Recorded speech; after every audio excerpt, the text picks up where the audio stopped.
तीर्थास्पदं शिवविरिञ्चमतं शरण्यम् व्रत्यार्थेऽहं प्रणतपालभवाविभूतं वन्दे महापुरुषते चरणारविन्दम् बंसी विभूषितकरा नवनीरदाभार पीताम्बराधरविमुखलाधरोष्टा पूर्णेन्दु सुन्दर मुखादरविन्द्रनेत्रा कृष्णात् परं किमपि तत्त्वमहं न जाने नारायणं नमस्कृत्यं नरं चैव नरोत्तमं देवीं सरस्वती व्यासं ततो जयमुदीरयेत् सीतानाथ समारम्भा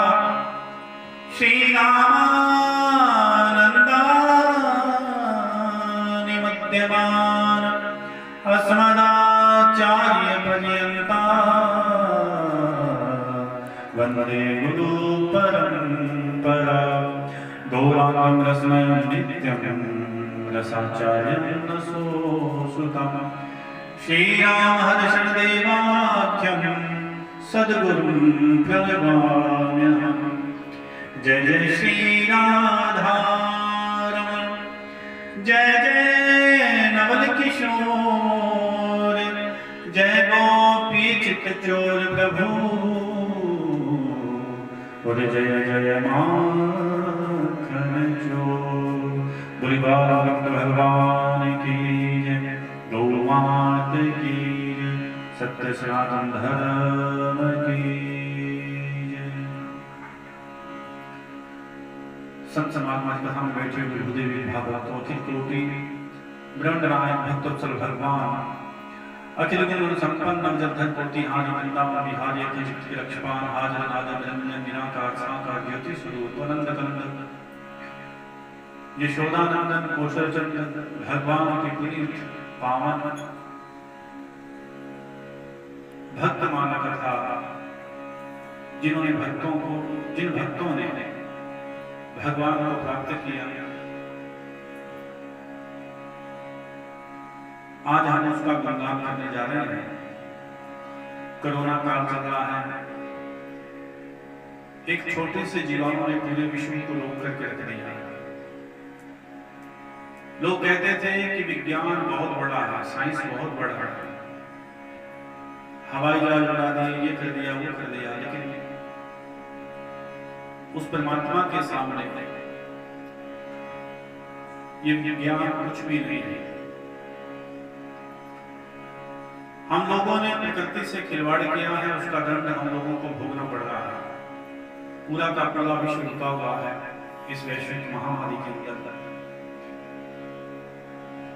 अब एक ही आस है उस परमात्मा की, वो परमात्मा ही हमें बचा सकता है। हम सभी को मिलकर के भगवान के सम्मुख ये प्रार्थना करनी चाहिए कि हे प्रभु इस वैश्विक महामारी से हमें निजात दिलवाए, ये पूरी प्रकृति प्रसन्न हो। ऐसी कामना करते हुए हम लोग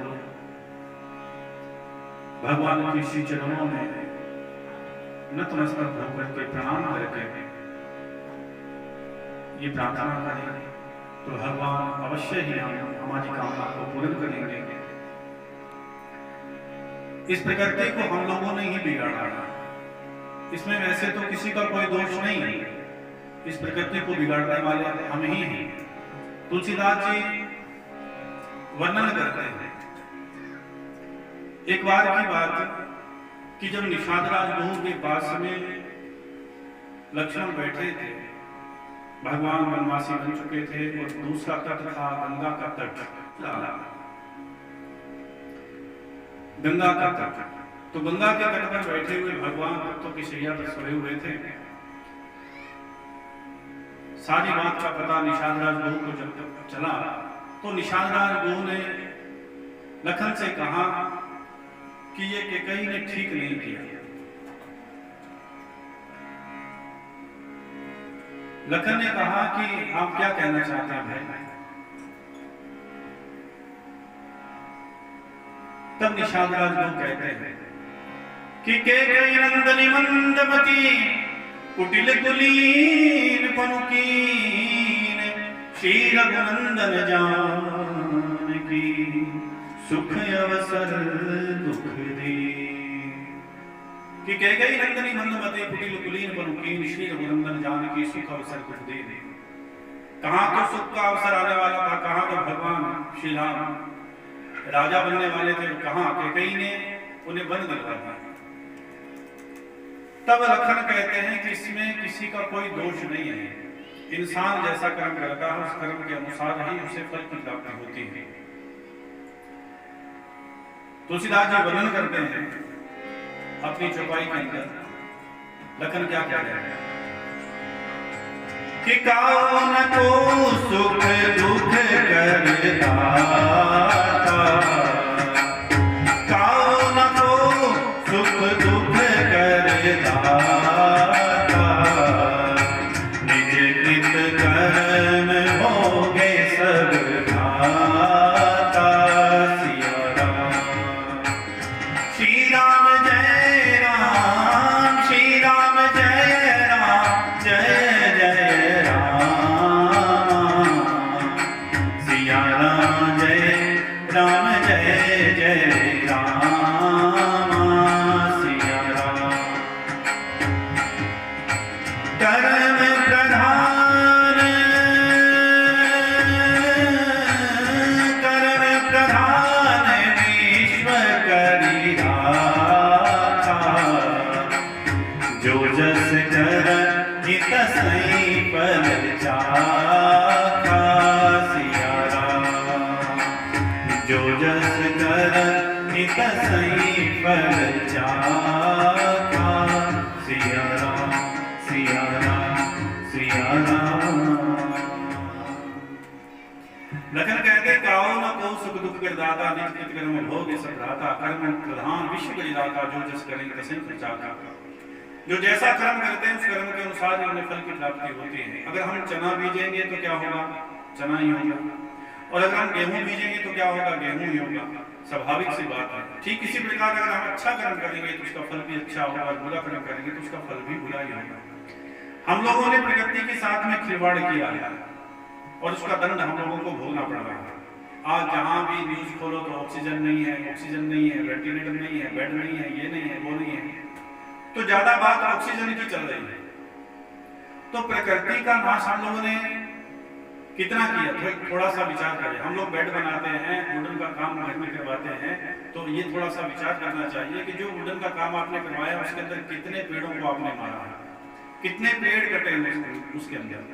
वुडन का काम तो हम लोगों को दिखा रहे हैं, लेकिन जीवन के अंदर एक भी हम लोगों ने पेड़ नहीं लगाया, बल्कि पेड़ कटवा करके हमने अपने घरों को सजाया है।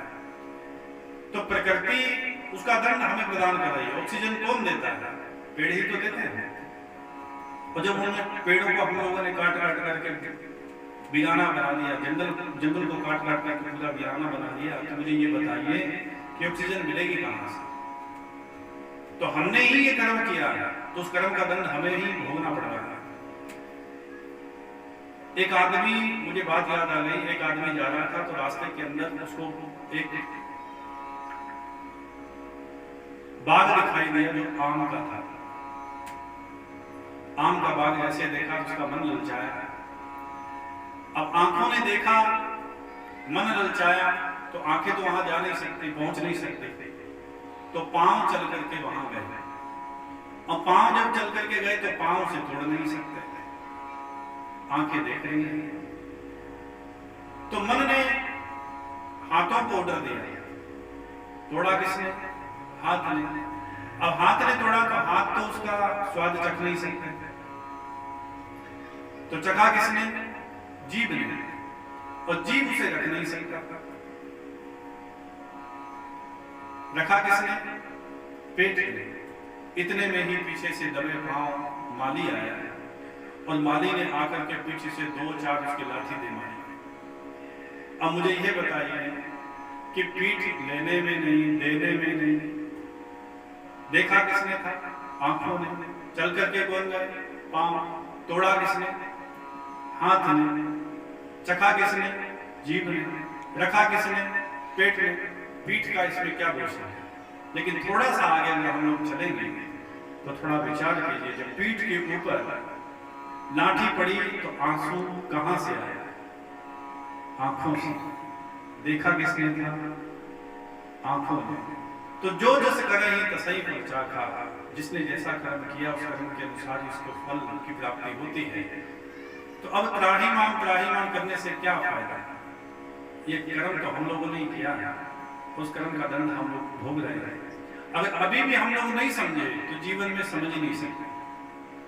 अब आपका पैसा भी फेल है, जमीन जायदाद रुपया पैसा ये सब फेल है उस परमात्मा के सामने। हम लोग ये कहते हैं लोगों को इतनी कोठियां हैं, इतने प्लाट हैं, इतनी जमीन है, और आज समय देखो, भगवान ने हम लोगों को ऐसा दंड दिया है कि हम ना तो अपनी जमीन देख सकते हैं, ना दुकान देख सकते हैं, ना मकान देख सकते हैं, ना हम प्लाट देखने के लिए जा सकते हैं, ना बैंक में जो पैसा रखा है उस पैसे को देखने के लिए जा सकते हैं। प्रकृति को रोक करके छोड़ दिया भगवान ने। तो अभी भी समय है, समझ जाएंगे तो बढ़िया बात है, और नहीं तो पाचे पछताते क्या होता है, जो चिड़िया चुग गई खेत। इंसान को भूलने की बड़ी आदत है, इसलिए 2020 और 21 को भूलिए मत भैया। कोशिश कीजिए कि हम लोग जीवन के अंदर 1-2-4 जितना भी हो सके पेड़ लगाएं। अगर आप पेड़ नहीं लगा सकते तो आप सभी से निवेदन है कि घर में वुडन का काम ना करवाएं, क्योंकि पेड़ को काटने का दोष जितना एक जीव हत्या करने का दोष है, वो भी एक जीव है, उसकी हत्या आपने कर दी, उसका दोष आपको लगेगा। आज हम बाहर निकलते हैं, विचार करते हैं कि मास्क लगा करके जाए, कारण 500 रुपये दंड भोगना पड़ेगा, 2000 रुपये दंड भोगना पड़ेगा। तो हम पुलिस वालों के भय के कारण ज्यादातर लोग मास्क लगा करके जा रहे हैं। पुलिस की गाड़ी जैसे ही निकलती है तो मास्क नीचे हो जाता है। अरे कर्मों से डरो, कोरोना से मत डरो, कर्मों से डरो, पुलिस से मत डरो, अपने कर्मों से डरो। अगर पुलिस वाले हमें दंड दे सकते हैं, जुर्माना लगा सकते हैं, तो वो परमात्मा नहीं लगा सकता जिसने पूरे संसार को बनाया है। तो उसकी भी तो कोई गवर्नमेंट होगी। ये हम क्यों भूल गए, जो इस पूरे संसार को चला रहा है? भूलिए मत भैया, ये तो बहुत पछताएंगे। आज मुझे किसी ने कहा कि महाराज मेरे पास में कुछ नहीं है। एक फोन आया, फोन के अंदर कहा कि मेरे पास कुछ नहीं है। मैंने कहा आपके पास क्यों नहीं है? भगवान ने तो बहुत कुछ दिया है। बोले मैं सेवा करना चाहता हूं लेकिन करूं कैसे, मेरे पास तो कुछ है ही नहीं। तो मैं ये कहता हूं कि आप फोन करके किसी का हाल चाल पूछ सकते हैं।